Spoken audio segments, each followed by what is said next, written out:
Hey guys, welcome back to my channel. और आज हम बात करने वाले हैं मेरे जो केदारनाथ व्लॉग के ऊपर थोड़ी सी कंट्रोवर्सी हो गई है। तो मैं अपने एंड पे कुछ चीज़ें क्लियर करना चाहती हूँ, क्योंकि फेसबुक पे उसका लास्ट वाला पार्ट क्रॉप करके काफ़ी ज़्यादा मिसयूज़ किया जा रहा है। तो शुरू करते हैं। तो सबसे पहली चीज़ है कि ये वीडियो मैंने 2019 में शूट की थी, जुलाई में जब मैं केदारनाथ गई थी। तो मैंने ये 2020 में क्यों डाली, इसके पीछे का रीज़न मैं आपको बताती हूँ। जब मैं लास्ट ईयर जुलाई में ट्रैवल कर रही थी अपने फ्रेंड्स के साथ चोपता और केदारनाथ, जब मेरा यूट्यूब चैनल नहीं था, पर मैं प्लान कर रही थी अपने ट्रैवल वीडियोज़ के लिए अपना यूट्यूब चैनल स्टार्ट करने का। फिर मैं दिल्ली आई, फिर मैं बिज़ी हो गई, ना मैंने यूट्यूब स्टार्ट किया और ना ये वीडियोज़ काम आई। उसके बाद मैंने साल के एंड में नवंबर में अपना यूट्यूब चैनल स्टार्ट किया और मैं फ्रेश ट्रैवल वीडियोस पोस्ट करने लगी और मैं भूल गई कि मेरे पास ये पुराना डेटा है। फिर अब कुछ टाइम पहले लॉकडाउन हुआ, तो मुझे कुछ था नहीं शूट करने का, बाहर नहीं शूट कर सकते थे, किसी को शूट करने के लिए बुला भी नहीं सकते थे। तो मैंने पुराने डेटा का यूज़ किया और 2 ट्रैवल ब्लॉग बनाए, तुंगनाथ और चंद्रशिला ट्रैक और केदारनाथ ट्रैक। दूसरी चीज़, मेरे ऊपर कुछ एलिगेशंस लग रहे हैं कि मैंने ये सब जानबूझ के किया है और मैं उत्तराखंड को बदनाम करने की कोशिश कर रही हूँ। सबसे पहली बात तो हम सभी इंडियन हैं, सबसे पहले स्टेट तो बहुत बाद में आते हैं। और दूसरी बात, अगर कोई चीज़ गलत है या गलत लग रही है तो वो चाहे उत्तराखंड में हो, चाहे हिमाचल में हो, चाहे महाराष्ट्र में, गलत लग रही है तो हमारा फ़र्ज़ है बोलने का। और दूसरी बात, उत्तराखंड मेरा फेवरेट प्लेस है। और तीसरी बात, अगर आपको अपना ये डाउट क्लियर करना है तो एक बार मेरा तुंगनाथ और ओली वाला व्लॉग देखना और केदारनाथ का डिस्क्रिप्शन भी पढ़ लेना, तो शायद आपका डाउट क्लियर हो जाए। तो अब आते हैं तीसरी बड़ी चीज़ पर, जो एक बहुत बड़ी बात है कि मैं हिंदू धर्म को बदनाम करने की कोशिश कर रही हूँ। सबसे पहली बात तो मैं हिंदू हूँ और मेरे साथ जो मेरी 2 फ्रेंड्स थी वो दोनों हिंदू हैं और दोनों उत्तराखंड से हैं। तो ये बात तो बिल्कुल गलत है आपकी, क्योंकि हम लोग बेवकूफ़ नहीं हैं, कोई भी अपने ही धर्म को बदनाम करने की कोशिश नहीं करता है। मुझे मेरे काफ़ी फ्रेंड्स और फॉलोअर्स से पता चला है कि ऐसा सिर्फ केदारनाथ में नहीं है, बड़े बड़े धार्मिक स्थलों में यही हाल है। ऐसा मैं नहीं कह रही, ऐसा मुझे लोगों ने बताया है, पर मैं सिर्फ वहाँ का कह सकती हूँ जहाँ मैंने अपनी आँखों से देखा है। हो सकता है आप वहाँ गए हों और आपने ऐसा कुछ एक्सपीरियंस ना किया हो सकता है आप वहाँ गए हों और आपने मेरे जैसा ही कुछ एक्सपीरियंस किया हो, पर कुछ लोग ऐसे हैं जो वहाँ कभी गए ही नहीं हैं और बकवास करने के लिए लाइन में सबसे आगे खड़े हुए हैं। होटल अच्छे नहीं हैं, खाना अच्छा नहीं है, इस बात पर तो लोगों ने बवाल ही मचा दिया कि मैडम को तो पिज़्ज़ा चाहिए इतने ऊपर जाकर और मैम को 5 स्टार होटल नहीं मिला। तो सबसे पहली बात, मैंने ये क्यों कहा ये मैं आपको एक्सप्लेन कर देती हूँ। जब हम लोग गौरीकुंड पहुँचे तो वहाँ हमने 2-3 रूम ट्राई किए, हमें पसंद नहीं आए। फिर हमें लगा कि यहाँ पर इसी तरह के रूम हैं, बट जब हमने फाइनल रूम लिया तो उसकी हालत मैं बता नहीं सकती आपको। बेडशीट में इतनी गंदी स्मेल आ रही थी, इतनी गंदी बेडशीट थी वो, पूरे रूम इतना स्मेली था। और बाथरूम की हालत तो मैं मतलब आप इमेजिन करो कि हम लोग वहाँ पे 7-8 घंटे रुके और हम उस बाथरूम में हैंड वॉश करने तक के लिए नहीं घुसे। तो मेरा मानना तो ये है कि हाइजीन एक बेसिक नेसेसिटी है, कोई लग्जरी नहीं है। तो चीज़ें बोलने से पहले थोड़ा 2-4 बार सोच लिया करो, क्योंकि सामने वाले ने जो चीज़ बोली है उसके पीछे रीज़न हो सकता है। और दूसरी बात, अगर किसी के लिए कोई सोर्स ऑफ अर्निंग है, अगर वो जगह या चीज़ गंदी है तो वो किसको चीट कर रहा है। अब ये मत बोलना कि यहाँ पे साफ़ सफाई करने के लिए पानी ही नहीं आता। और रही खाने की बात, तो हम भी इतने बेवकूफ़ नहीं हैं और ना ही उत्तराखंड पहली बार गए हैं कि वहाँ पे जाके हम पिज़्ज़ा की ख्वाहिश करें। तो वहाँ पे हमने जो खाना खाया वो कच्चा था, और उससे अच्छा खाना तो जब हम ट्रैक कर रहे थे रास्ते में हमने जो पराठे खाए थे वो काफ़ी अच्छे थे। तो मैं बस इतना ही कहना चाहती हूँ कि थोड़ा सोच समझ के लोगों को जज किया करो, क्योंकि एज अ व्लॉगर मेरा फ़र्ज़ बनता है मैं अपने लोगों को सच्चाई बताऊँ और अपना एक्सपीरियंस शेयर करूँ। हम लोगों ने एक दिन पहले ही तुंगनाथ वाला ट्रैक किया था, फिर भी हमने प्लान किया कि हम केदारनाथ पैदल चलकर ही जाएंगे। फिर भी कुछ लोगों ने वीडियो बिना देखे मेरा थंबनेल देखकर रूमर्स फैलाने की कोशिश की और एलिगेशन लगाए कि मैं झूठ बोल रही हूँ और मैं कभी भी केदारनाथ ट्रैक करके नहीं गई थी। इसका मतलब उन लोगों ने वीडियो देखी ही नहीं, जबकि मेरे इंस्टाग्राम हाइलाइट्स में केदारनाथ वाला वो फ़ोटो है जिस पर मैंने कैप्शन में ये लिखा हुआ है।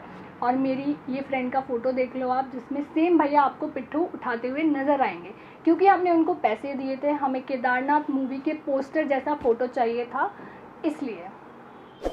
मैंने मंदिर के बारे में ना तो कोई नेगेटिव बात बोली है, ना उत्तराखंड के बारे में और ना ही भगवान के बारे में। तो अगर आपके कोई कान भर रहा है तो आपको वीडियो देखने की ज़रूरत है, और वो भी दिमाग से।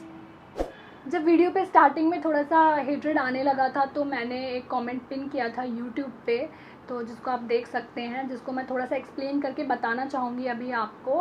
बट उसके बाद भी लोगों ने नेगेटिव और वल्गर कमेंट्स करना बंद नहीं किया। इसकी वजह से मुझे यूट्यूब के कमेंट सेक्शन को ऑफ़ करना पड़ा। तो ये कमेंट कुछ इस तरह था कि मैं इस वीडियो के ज़रिए भगवान को या मंदिर को ब्लेम नहीं कर रही हूँ, मैं सीधा सीधा हम इंसानों को और हमारे सिस्टम को ब्लेम कर रही हूँ कि हम लोगों के लिए आज के टाइम पे हर चीज़ पैसा बन चुकी है। हम हर चीज़ को पैसे से ख़रीदना चाहते हैं, यहाँ तक कि हमने हमारे भगवानों तक को कमर्शलाइज कर दिया है। आप ये बात माने या ना माने, ये बात सच है और आप लोग भी ये बहुत अच्छे से जानते हैं। अब आते हैं सबसे मेन बात पर कि हम लोगों के साथ ऐसा क्या हुआ मंदिर के अंदर जो हम लोग इतने ज़्यादा डिसअपॉइंट हो गए। तो जब हम लोग मंदिर में गए तो काफ़ी भीड़ थी, तो मैं आगे थी और मेरी दोनों फ्रेंड्स पीछे थी। तो जब मंदिर का राउंड लगाकर हम आए तो एंड में एक पंडित जी बैठते हैं जो सभी को तिलक लगाते हैं, प्रसाद देते हैं और आशीर्वाद देते हैं। तो मुझसे आगे जो लेडी थी उन्होंने पहले थाली में पैसे रखे, उसके बाद पंडित जी ने उनको तिलक लगाया और आशीर्वाद दिया। तो मुझे थोड़ा अजीब लगा क्योंकि हम लोग जब तुंगनाथ मंदिर गए थे तो हम लोगों ने पंडित जी को लास्ट में दक्षिणा दी थी पूजा करने के। तो मैंने सोचा कि मैं चेक करके देखती हूँ, अगर मैं पैसे नहीं रखती हूँ तो ये पंडित जी मुझे तिलक लगाएंगे, आशीर्वाद देंगे। तो जब मेरी बारी आई तो पंडित जी ने मुझे तिलक नहीं लगाया और वो मुझे इग्नोर करने लगे, वेट करने लगे कि मैं पहले पैसे रखूँ और फिर वो मुझे तिलक लगाएंगे। तो मैं वहाँ खड़ी रही, तो उन्होंने मुझे थोड़ा सा इग्नोर करने की कोशिश की। तो मैंने थोड़ा सा स्टबर्न होकर खुद ही बोल दिया कि पंडित जी तिलक लगा दो। तो उन्होंने थोड़ा सा अजीब से बिहेव किया और मेरे को तिलक लगा दिया। फिर मैं बाहर चली गई। मुझे थोड़ा सा बुरा लगा कि ये बहुत गलत बात है, क्योंकि अगर कोई गरीब आएगा और उसके पास पैसे नहीं होंगे तो क्या उसको एक तिलक भी नसीब नहीं होगा इतने ऊपर आने के बाद। तो मुझे लगा शायद मेरे टाइम पे ऐसा हुआ हो। तो 5 मिनट बाद मेरी फ्रेंड्स बाहर आई तो उनको तो तिलक ही नहीं लगा हुआ था। तो मैंने कैमरा ऑन किया और उनसे उनका एक्सपीरियंस पूछा। तो जो भी उनका एक्सपीरियंस था वो वीडियो में उन्होंने लास्ट में बताया हुआ है।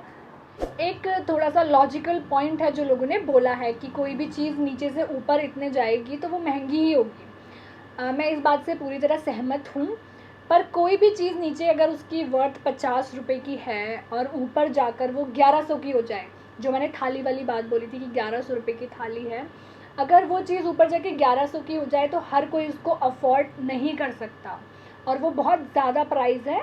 तो एक रीज़नेबल प्राइस होना चाहिए कि अगर कोई चीज़ की वर्थ 50 रुपये है तो 200, 250, 300 रुपये हो ज़्यादा से ज़्यादा, ताकि उसको हर कोई अफोर्ड कर सके। क्योंकि मंदिर एक ऐसी जगह है जहाँ पर अमीर और गरीब सभी तरह के लोग जाते हैं। तो अगला पॉइंट ये लोगों ने बोला है कि पंडित जी के क्या बच्चे नहीं हैं, उनका क्या घर नहीं है। ज़रूर है, और इस बात से भी मैं बिल्कुल सहमत हूँ। आप अपनी ज़मीन के कागज़ दे आओ पंडित जी को, मेरे को कोई मतलब नहीं है, जो देना है दे दो। पर पंडित जी उस दक्षिणा के बेसिस पे लोगों में भेदभाव करें तो वो बहुत ही गलत बात है, क्योंकि दुनिया के हर कोने में अमीर और गरीब का भेदभाव होता है। अगर मंदिरों में या धार्मिक स्थलों में भी ऐसा होगा तो फ़र्क क्या रह जाएगा। तो फिर तो गरीब जा ही नहीं सकता वहाँ पे, क्योंकि पंडित जी तो अगर उनको दक्षिणा दी आपने तो ठीक है, वो आपको आशीर्वाद भी दे देंगे, तिलक भी लगा देंगे, और अगर नहीं दी तो नहीं लगाएंगे। ये तो कोई बात ही नहीं हुई यार। जब तक हम अपनी गलतियों को जानबूझ के छुपाने की कोशिश करेंगे तो हम कभी चेंज नहीं ला सकते, अपने अंदर भी नहीं ला सकते और सिस्टम के अंदर भी नहीं ला सकते। और जो प्राइस लिस्ट वाली बात है, वीडियो में साफ साफ बोला गया है कि प्राइस लिस्ट ऑफिशियल है। इसका मतलब प्राइस लिस्ट गवर्नमेंट की है। आप मुझे एक बात बताओ, जो लोअर क्लास फैमिली का बंदा है वो तो छोड़ दो, मिडिल क्लास फैमिली का बंदा भी 8000 और 5000 की पूजा नहीं करवाएगा, चाह कर भी नहीं करवा सकता। पहली बात तो मैं इस वीआईपी कल्चर के बिल्कुल अगेंस्ट हूँ, और दूसरी बात उस लिस्ट के प्राइस बिल्कुल भी रीज़नेबल नहीं है, क्योंकि वही बात आती है कि मंदिर में हर तरह के लोग जाते हैं, अमीर भी जाते हैं और गरीब भी जाते हैं। तो ऐसे प्राइस होने चाहिए जो हर कोई अफोर्ड कर सके।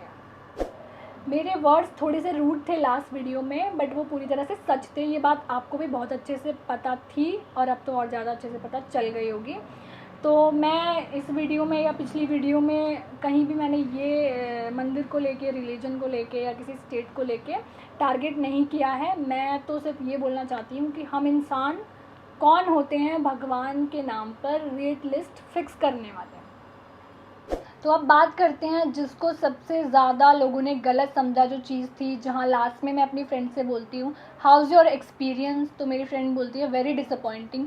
तो इसको लोगों ने सोचा कि मैं उत्तराखंड आने के लिए या मेरी फ्रेंड उत्तराखंड आने के लिए या फिर मंदिर आने के लिए ऐसा बोल रही है कि हम बहुत डिसअपॉइंट हुए। ऐसा बल्कि कुछ भी नहीं था, हमारी मर्ज़ी थी, हमारा मन था, इसलिए हम केदारनाथ मंदिर गए थे और तुंगनाथ मंदिर भी गए थे। हम डिसअपॉइंट हुए ये देखकर कि वहाँ पे कैसे भगवान को कमर्शलाइज कर दिया है जस्ट बिकॉज वो हम हिंदुओं के 4 धाम में से एक धाम है। और इसके पीछे का एक रीज़न और देती हूँ हम डिसअपॉइंट क्यों हुए थे, क्योंकि हम एक दिन पहले ही तुंगनाथ मंदिर गए थे जहाँ का हमारा एक्सपीरियंस बिल्कुल अलग था। बहुत अच्छे दर्शन हो गए हैं, इतनी शांति, इतनी पॉजिटिव वाइब्स है यहाँ पे। ज़िंदगी में मुझे कभी इतनी अच्छी वाइब्स फील नहीं हुई। क्या बोल रहे हो? बहुत ही ज़्यादा अच्छी जगह है, बहुत शांति है और हेलो पीपल, प्रसाद खा लो। एक बार आना बनता है यहाँ, अगर टाइम मिले तो ज़रूर आना। 4 घंटे ट्रैक करना वर्थ है। मुझे पता है कि 4 धाम और पंच केदार आप लोगों के लिए कितने इम्पॉर्टेंट हैं, वो इतने ही इम्पॉर्टेंट मेरे लिए भी हैं। और अगर आपको मेरी बात समझ में आई हो तो बहुत अच्छी बात है, और अगर नहीं आई तो मेरा कोई इंटेंशन नहीं था या मेरी फ्रेंड्स का कोई इंटेंशन नहीं था किसी को भी हर्ट करने का। वीडियो को यहीं पे ख़त्म करते हैं, वीडियो काफ़ी लंबी हो चुकी है already. Next video next week आएगी, स्किन केयर रूटीन और Q&A video. Thank you so much for watching and have a nice day, bye.